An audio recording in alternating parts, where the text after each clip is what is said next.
ating simula ng umaga ng mga balitang dapat nating malaman sa 774 Balita Ngayon. 774 Balita Ngayon. 30 minutong pag-uulat ng mga impormasyon at mga pangyayari sa loob at labas ng bansa. 774 Balita Ngayon. Kasama ang buong pwersa ng 774 News Team. 774 Balita Ngayon. Sa himpilang pinagkakatiwalaan sa balita at serbisyo publiko. DWWW 774, your ultimate news and music radio. At ngayon, narito ang inyong mga tagapagbalita. 774 Balita Ngayon. 774 Balita Ngayon.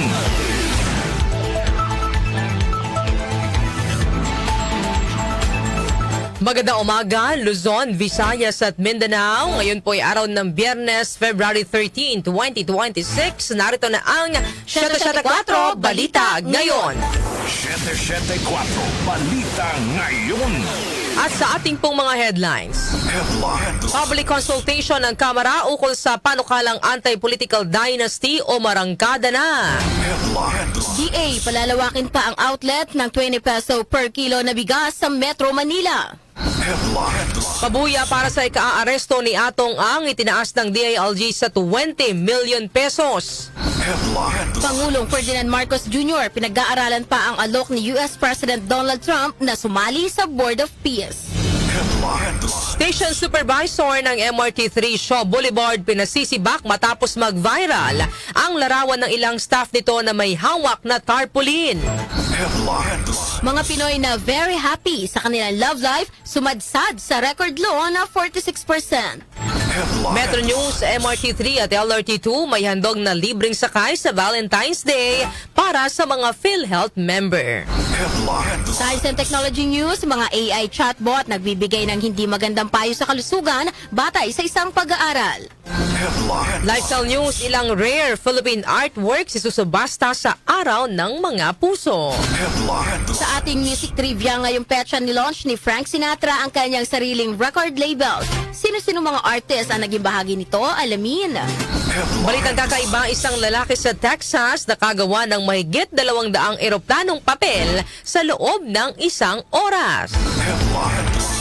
Ang ating po oras, 6:41 ng umaga. Kami po ang iyong tagapagbalita, Darlene Olanyo. At ako naman po si Kenny Gacosta. Narito naman ang detalye ng mga balita. 774 Balita Ngayon. Umarangkada na kahapon ang public consultation ng House Committee on Electoral Reforms and Suffrage patungkol sa anti-political dynasty bills. Ang unang konsultasyon ay ginanap sa Carmona, Cavite na dinaluhan ng nasa 1,500 na mga kinatawan mula sa mga opisyal ng barangay, mga non-government organization, sektor ng kabataan at iba pang grupo. Ang konsultasyon ay pinamunuan ni Lanao del Sur, Congressman Zia Alonto Agyong na siyang chairman ng komite.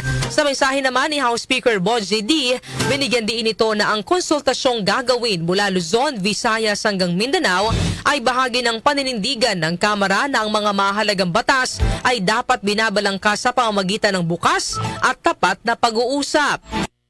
Bukas ang kapulungan sa lahat ng tinig mula Luzon, Visayas at Mindanao sa mga sumusuporta sa mga may mga pangamba at sa mga nagnanais ng magsusing pag-unawa sa panukalang ito. Ang malinaw po, seryoso ang kapulungan na isulong at ipasa ang isang makatarungan, makabuluhan at makataong anti-political dynasty. Gayunman, naninindigan kami na mas magiging matatag ang batas kung ito'y dadaan sa totoo at malawak na konsultasyon sa ating pong mga mamamayan. Sa mga darating na pag-uusap, amin pong hinihiling ang maging bukas, mahinahon at magalang ang ating talakayan. Makinig tayo sa isa't isa, unawain natin ang iba't ibang mga pananaw at sama-sama nating buuin ang batas na tunay na sumasalamin at sa tinig at mithiin ng ating taong bayan. Yan po ang pahayag ni House Speaker Boji D. Samantala, Allison Shipping Lines kinastigo ng mga kongresista sa pagdinig ng Kamara. Grace Mariano sa report. Kinastigo ng ilang kongresista ang Allison Shipping Line sa pagdinig ng House Transportation Committee ukol sa paglubog ng MV Tricia Kirsten 3 sa karagatang sakop ng Basilan kung saan mahigit 50 katao ang nasawi. Sa pagdinig ay paulit-ulit na sinabi ng Allison Shipping Lines na safety compliant o ligtas ang kanilang mga barko na maglayag kasama ang lumubog na MV Tricia Kirsten 3. Buwelta naman ni Kamanggagawa Party List Representative Elisan Fernando, hindi man lang nahiya ang Allison Shipping Line sa mga pasahero ng lumubog na barko, gayong malinaw na isinasangkalan nito ang kaligtasan ng mga pasahero sa ngalan ng kita.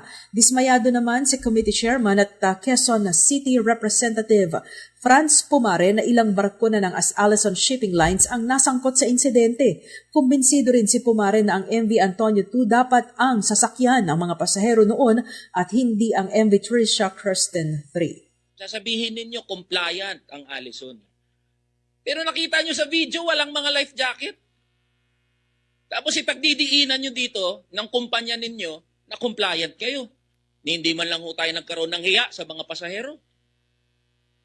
Walang life jacket, may bata, may baby na namatay. Alam nyo, yung mga kagaya nyo po na mga malalaking negosyo, kaya po kayo yumayaman ng todo dahil sinasangkalan ninyo yung safety ng inyong mga pasahero sa ngalan ng kita.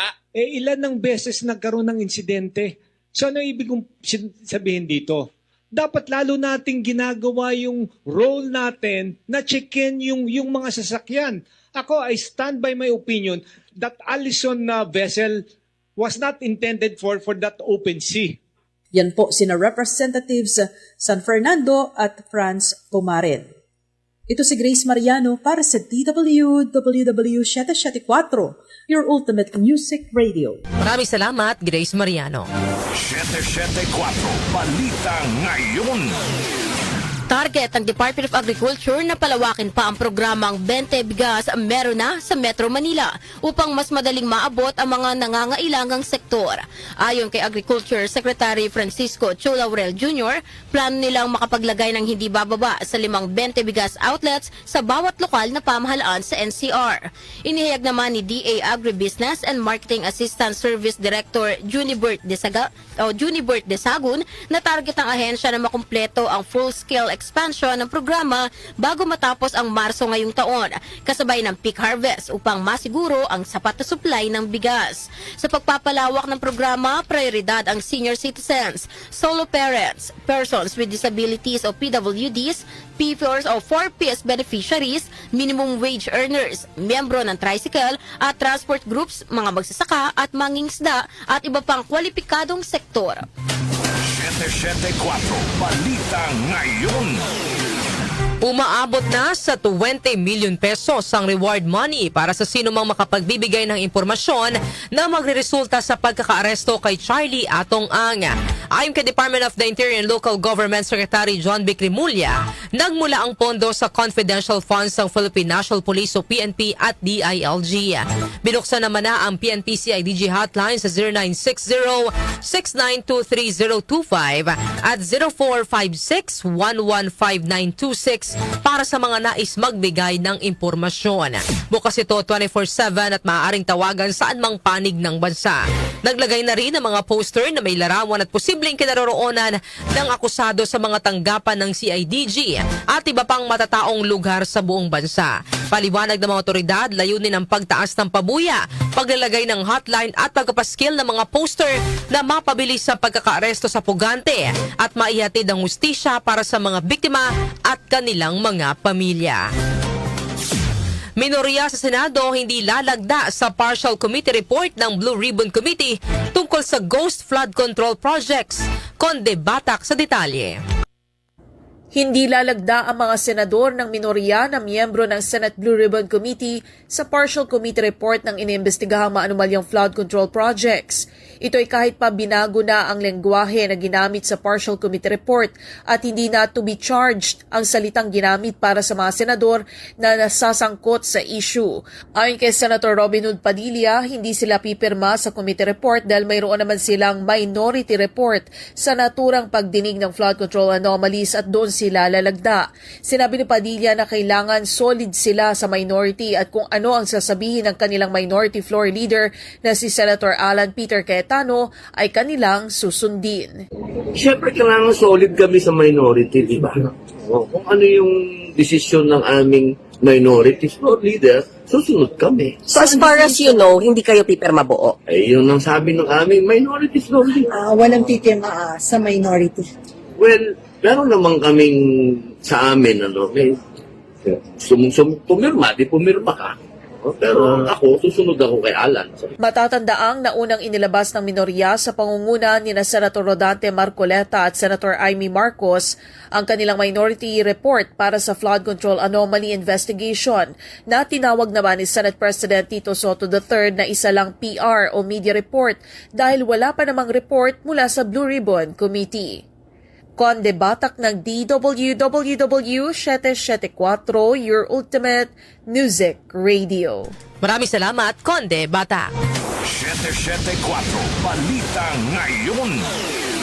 Samantala, wala pang pinal na desisyon si Pangulong Ferdinand Marcos Jr. kaugnay sa imbitasyon ni US President Donald Trump na maging bahagi ng bagong inisyatibong Board of Peace.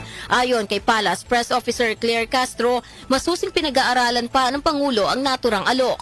Magbibigay na lamang anya ng abiso ang Malacanang kapag may malinaw ng pasya dito ang Pangulo.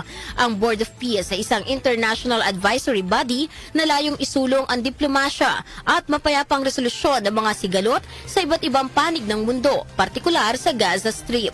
Tiniyak ng Malacanang na anumang hakbang ng Pangulo ay daraan sa masusing konsultasyon at nakatuon sa pambansang interes at umiiral na patakarang panlabas ng Pilipinas.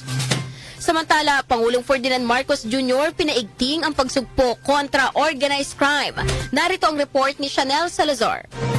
Mahigpit ang direktiba ni Pangulong Ferdinand Marcos Jr. na palakasin at paigtingin ang whole of government coordination laban sa lumalalang banta ng organized crime sa bansa. Sa Malacanang, pinangunahan ni Executive Secretary Ralph Recto ang pagpupulong kasama ang mga ahensyang bumubuo sa Presidential Anti-Organized Crime Commission o PAOK bilang tugon sa utos ng Pangulo. Layo nitong pag-isahin ang galaw ng pamahalaan para tuluyang mawasak ang mas sopistikado at organisadong mga sindikatong kriminal.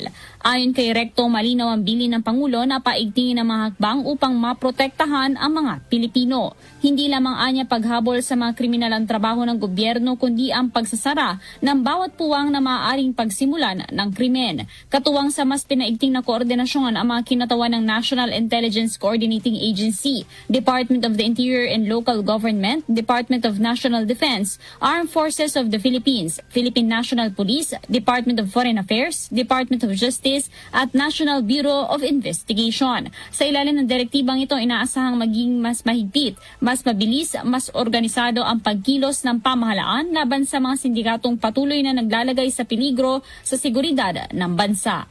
Ako si Chanel Salazar ng DWWW 774, your ultimate music radio. Maraming salamat sa iyong report, Chanel Salazar. 774 Balita Ngayon. Pinasisibak ni Transportation Secretary Giovanni Lopez ang station supervisor ng MRT3 Shaw Boulevard makaraang mag-viral sa social media ang larawan ng ilang personnel ng istasyon na may hawak na tarpaulin. Makikita sa viral post ang ilang personnel ng istasyon na nakatayo at may hawak na tarpaulin upang i-guide ang mga pasahero patungo sa mga gumaganang escalator sa istasyon. Kaugnay nito, humingi ng paumanhin ng DOTR MRT3 sa insidente at nilinaw na hindi otorisado ng MRT3 management ang naging aksyon ng station supervisor. Bukod sa pagsibak, ni-refer na rin sa MRT3 Disciplinary Committee ang station supervisor para sa kaukulang investigasyon at posibleng parusa. Humingi rin ang paumanhin ng DOTR MRT3 sa mga personal ng istasyon na inutusang maghawak ng mga tarpaulin at iginiit na hindi ito parte ng kanilang tungkulin at walaan nilang sino man ang dapat tratuhin sa ganoong paraan. Samantala, AFP handang magbuwis ng buhay para ipagtanggol ang teritoryo ng Pilipinas. Detalye po ihatid ni Angel Garcia. Nakahanda magbuwis ng buhay ang mga opisyal at enlisted personnel ng Armed Forces of the Philippines para ipagtanggol ang teritoryo ng bansa, kabilang ng 200 nautical mile exclusive economic zone, kasama na ang Kalayaan Island Group. Ayon kay Philippine Navy spokesperson for the West Philippine Sea, Rear Admiral Roy Vincent Trinidad, malinaw ang sinumpang tungkulin ng bawat sundalo na ipagtanggol ang bansa laban sa mga banta, lokal man o dayuhan. Ayon pa kay Trinidad, malinaw ang mandato ng sandatahang lakas na nakasaad sa konstitusyon, ang pangalagaan ng pambansang soberanya at integridad ng teritoryo ng Pilipinas hanggang sa 200 nautical mile EEZ at ang island regime na sumasaklaw sa KIG pati na ang kapakanan ng mamamayang Pilipino. Binigyan diin pa ni Trinidad na hindi naapektuhan ng mga sundalo ng mga usaping politikal dahil sapat ang kanilang kaalaman upang ihiwalay ang diskursong politikal sa kanilang misyon at tiyakin ang seguridad at proteksyon ng teritoryo ng bansa. Iginit pa nito na may matibay na legal na batayan ng Pilipinas sa mga inaangking teritoryo nito, batay na rin sa international law at domestic law.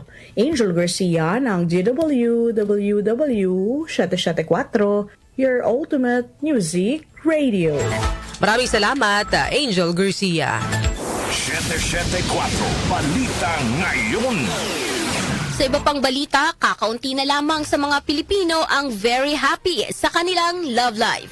Sa pinakahuling survey ng Social Weather Station o SWS, lumabas na 46% ng mga respondents ang nagsabing sila ay labis na masaya sa kanilang buhay pag-ibig. Bagamat kapares din ito sa naitalang porsyento noong nakaraang taon, itinuturing naman itong record low sa nakalipas na 20 taon mula nang una itong naitala noong 2004. Tumaas naman sa 40% ang mga nagsabing maaari pa silang maging masaya sa kanilang love life, habang 14% naman ang nagsabing wala silang love life. Nakasaad din sa resulta ng survey na sa hanay ng mga kababaihan nananatiling pinakamataas ang kasiyahan sa love life ng mga may asawa. Sinundan ito ng may live-in partner at mga walang asawa o partner. Sa kalalakihan naman, pinakamataas din ang married men na nagsabing masaya sila sa kanilang love life. Sinundan ito ng may ka-live-in partner at walang asawa o partner. Samantala, susunod sa rule of law sa pagpapatupad ng socialized housing para sa mga mahihirap. Gina Mape sa report. Mananatiling nakatuon ang Department of Human Settlements and Urban Development sa pagsunod sa rule of law habang ipinagpapatuloy ang mga programang sumusuporta sa socialized housing para sa mga mahirap at walang tirahan. Ang pahayag ng DHS-CUD ay kasunod na inilabas na legal opinion ng Department of Justice noong February 3, 2026 hinggil sa legal infirmities ng DHS-CUD Department Order 2021-004 noong 2021 patungkol sa mga alituntunin sa balanced housing compliance at paggamit ito, partikular ang probisyon na nagpapababa sa dapat porsyento ng partisipasyon ng mga developer sa Balanced Housing Development Program o BHDP alinsunod sa Republic Act 7279 na inamyandahan ng RA 10884. Tinayak din ng DHS-CUD na maglalabas ng bagong DO na naaayon sa mga natuklasan ng DOJ at bibigyan ng sapat na panahon ang mga developer upang makasunod sa mga bagong probisyon. Kamakailan, hiniling ng Chamber of Real Estate and Builders Associations Incorporated o CREBA na ibaba ang incentivized compliance rate mula 25% tungo sa 10% ng BHDP dahil hindi nare-recover ang incentivized compliance na dahilan ng pagkalugian nila. Mas mainam ang 10% mula sa maraming proyekto kaysa 25% na walang maipatupad. Ngunit iginitan DOJ na bagamat kinikilala sa DOJ Opinion 37 Series of 2024 na ang incentivized compliance ay naaayon sa layunin ng batas kahit hindi ito tahasang nakasaad sa RA 7279 na inamyandahan ng RA 10884 nananatiling may legal na problema ang DO 2021-004 ng Department of Human Settlements and Urban Development. Ako si Gina Mape ng DWWW 774, your ultimate music radio. Maraming salamat, Gina Mape. 774 Balita Ngayon. Ang ating po oras, 2 minuto bago mag-alas 7 ng umaga, kami po ang iyong tagapagbalita, Darlene Olanyo. At ako po si Kenny Gacosta. 774 Balita Ngayon. Metro News. May handog na libreng sakay ang MRT3 at LRT2 bukas, February 14, para sa mga PhilHealth member. Ito ay bilang pakikiisa sa pagdiriwang ng PhilHealth ng ika-31 anibersaryo at pagunita sa National Health Insurance Month. Sa abiso po na inilabas ng MRT3 at LRT2, nakasaad na maaaring ma-avail ng mga pasahero ang libreng sakay mula alas 7 ng umaga hanggang alas 9 ng umaga at mula alas 5 ng hapon hanggang alas 7 ng gabi. Kailangan lamang na magpakita ang mga pasahero ng physical o digital valid PhilHealth ID upang makapag-avail ng libreng sakay. Foreign exchange rates. Narito na ang update sa ating foreign exchange rates. Ang palitan ng piso kontra dolyar ay nasa 58 pesos and 39 centavos. Nasa 69 pesos and 32 centavos naman ang palitan ng piso kontra euro. Habang ang British pound ay nasa 79 pesos and 60 centavos. Ang palitan naman ng piso kontra Saudi Riyal ay nasa 15 pesos and 57 centavos. Habang ang Japanese yen ay nasa 38 centavos. Lotto results. Update naman po tayo sa resulta ng Lotto. Iatid po sa atin ni Jonah Bakiran. Jonah!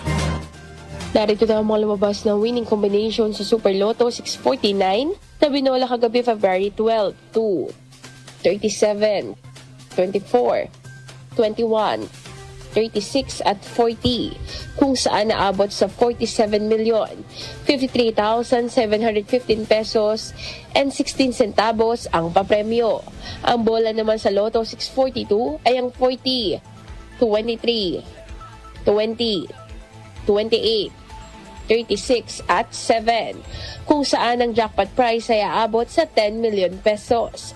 Wala namang nakapag-uwi ng nasabing mga papremyo. Ako po si Jonah Bakiran na nagsasabing huwag lang umasa sa bola, tumaya sa buhay para maka-jackpot ka ng tagumpay. Maraming salamat, Jonah Bakiran. Science and Technology.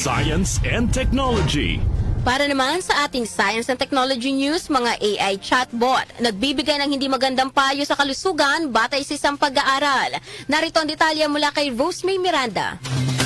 Karamihan sa ngayon, sa halip na magpunta sa ospital para magpa-check up, ay mas pinipili na lang magtungo sa kanilang mga artificial intelligence o AI assistants para humingi ng payo sa kanilang nararamdaman na may kaugnayan sa kalusugan. Ngunit napag-alaman sa isinagawang pag-aaral ng mga eksperto na walang kakayahan ng mga AI chatbot na magbigay sa tao ng mahusay na health advice at maaari pang mauwi sa panganib sa sandali makapagbigay ito ng maling diagnosis. Isang grupo na mananaliksik mula sa Britanya ang nais malaman kung ilang individual ang makakakuha ng tamang sagot sa AI chatbot hinggil sa kanilang problema sa kalusugan at kung kailan sila kailangan magpakonsulta sa doktor o pumunta sa ospital. Ang pag-aaral na nilahukan ng halos 1,300 katao mula sa United Kingdom ay mayroong iba't ibang issue sa kalusugan tulad ng pananakit ng ulo pagkatapos uminom ng alak, isang bagong ina na nakakaramdam ng pagod, at mayroon pang nakakaramdam ng parang may gallstone o bato sa apdo.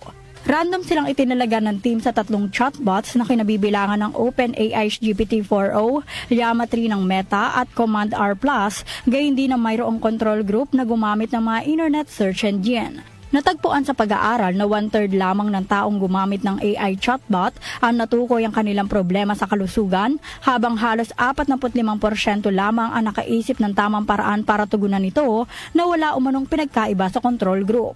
Samantala, nagpaalala naman si David Shaw, isang bioethicist sa Maastricht University sa the Netherlands, sa publiko na magtiwala lamang sa mga medical information na manggagaling mismo sa mga mapagkakatiwalaang source tulad ng National Health Service ng UK. Manatiling may kaalaman sa agama teknolohiya sa gitna ng pagiging moderno ng ating mundo. Ako si Rosemary Miranda, ng DWWW 774, Ultimate Music Radio. Maraming salamat sa iyong Science and Technology News, Rosemary Miranda. Lifestyle News. Sa atin naman pong lifestyle news, ilang rare Philippine artworks isusubasta sa araw ng mga puso. Detalye po ihatid ni Mika Fajardo. Nakadakdang isubasta sa Asian Cultural Council Auction 2025 ng Leon Gallery ang ilang mga rare Philippine artworks sa mismong araw ng mga puso. Kabilang sa mga artwork na ito ang Ecce Homo o Portrait of Christ ni Patricio Gaston O. Farrell, paboritong estudyante ni Juan Luna, na pinaniniwala ang isang kopya ng isang nawawalang obra maestra at posibleng pinintas sa ilalim ng sariling pangangasiwa ni Luna. Itinatampok din sa auction ng mahalagang gawa ng national artist na si Fernando Morsolo, kabilang ang site of UP Diliman at ang Marikina. Nariyan din ang original copper engraving ng Mapa de las Islas Filipinas o ang The Mother of All Philippine Maps ni Father Pedro Morillo Velarde. Isusubasta rin ang rare first edition ng El Filibusterismo ni Dr. Jose Rizal na may lagda niya at inialay ng pambansang bayani sa kanyang kapwa ilustrado na si Don Trinidad Pardo de Tavera.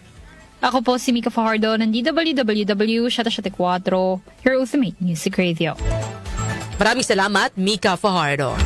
Music Trivia. Music Trivia.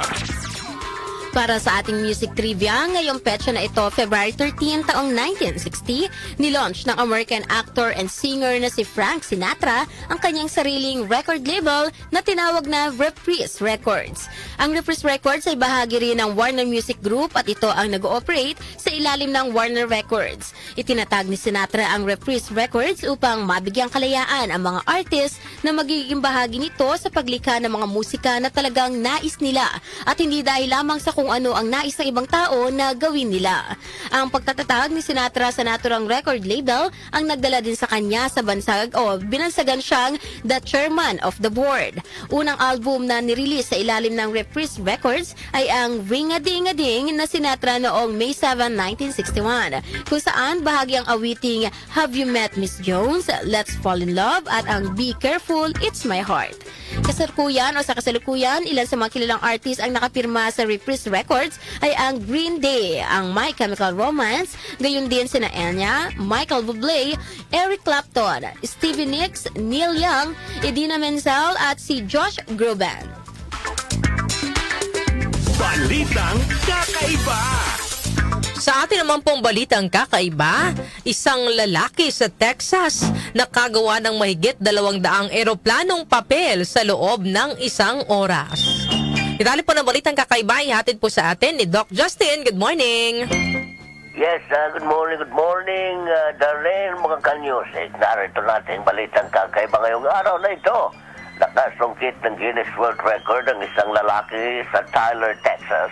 Makaraan siyang makagawa ng nasa mahigit 200 eroplanong papel sa loob lamang ng 1 oras. Ayon kay Richard DeFries, matagal na niyang pangarap na maging world record holder. Kaya lang, aminado rin siyang hindi siya ang pinakamabilis at pinakamalakas na tao. Kaya naghanap siya ng ibang kakaibang record na maaari niyang subukang masungkit. Inihayag ni Richard na alam niyang may ibubugas siya sa pagtutupi ng papel, kaya ang paggawa ng eroplanong papel ang naisipan niyang subukang isali sa Guinness World Record. Ginawa ang record attempt noong Sabado kung saan nasa 250 na functional paper planes ang nagawa sa loob lamang ng 1 oras. Lalampasan na Richard ang target na 200 na itinakda ng Guinness World Record. Sa ngayon, inintay na lamang na Richard ang official verification ng Guinness upang formal na maibigay sa kanya ang titulo. Congratulations sa iyo, Richard. At alam mo, yung mga world record na yan ay talaga namang simbolo ng ating pangarap, no? At pagtatagumpay. Kaya yung mga gustong magkaroon ng world record, maganda yan. Huwag lang magkaroon ng record sa blatter ng pulis at sa barangay. Okay?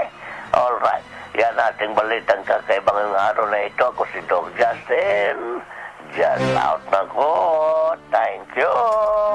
Maraming salamat, Doc Justin, sa ating balitang kakaiba. Bago tayo magtapos sa ating balitaan, Kenny, ibigay muna natin ang ating katanungan para sa ating programang Opinion Mo, Opinion Ko. mayroon bang sikreto sa masayang pagsasama? At bakit kaya mga kanyusik may nagtataksil sa isang relasyon? Nako. Bakit? Oo nga, bakit minsan humahantong na may isang nagloloko no sa isang relasyon? Bakit may nagtatanong, sana dalawa ang puso ko? Nako na. Masama Oo. yun Pero yun nga, nakakalungkot no na minsan sa isang pagsasama may isang nagtataksil no at yun nga, naghahanap pa ng iba. So ano kaya sa tingin ninyo mga kanyusik kung ang dahilan kung bakit may nagtataksil sa isang relasyon at mayroon bang sikreto sa isang masayang pagsasama? O baka po mayroon dyang mag-asawa na for sure marami ang Kenny no na sa ating mga tagapakinig na matagal ng ilang taon nang nagsasama katulad ni na Nanay Rosario Landayan at sa kanyang husband. Oo. Ilang years 37 years na silang magkasal. Oo. Tama po ba? Baka mali ako. Pero yun nga, mahigit 30 years na kung hindi ako nagkakamali. No? So ano po kaya ang sa mga katulad po nila Mami Rosario, no? Ano po ba yung sikreto no sa isang masayang pagsasama? Meron kaya listener natin magkukwento na ng love life nila? Oo, para ba may sabi na kasi di ba ang dalas ko naririnig na sa paglipas ng panahon nawawala daw yung pag-ibig, yung spark sa pagitan ng dalawang mag-asawa. Pero makikita mo magkasama pa rin sila hanggang sa panahon na yon. Ano yung dahilan kahit na nawala yung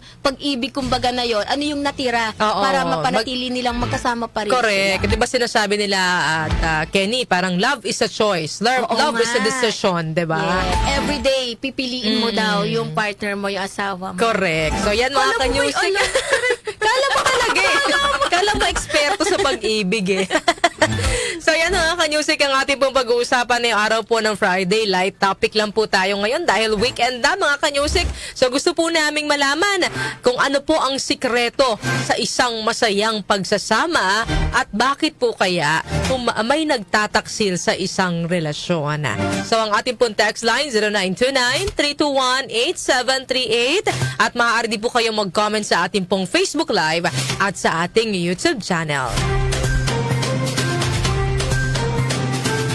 Inyo pong narinig ang mga may init na balita ngayong araw po ng Biyernes, February 13, 2026. Kami po ang inyong tagapagbalita, Darlene Olanyo. Ako naman po si Kenny Gacosta. Dapat sa inyo ang 774 Balita Ngayon. 774 Balita Ngayon.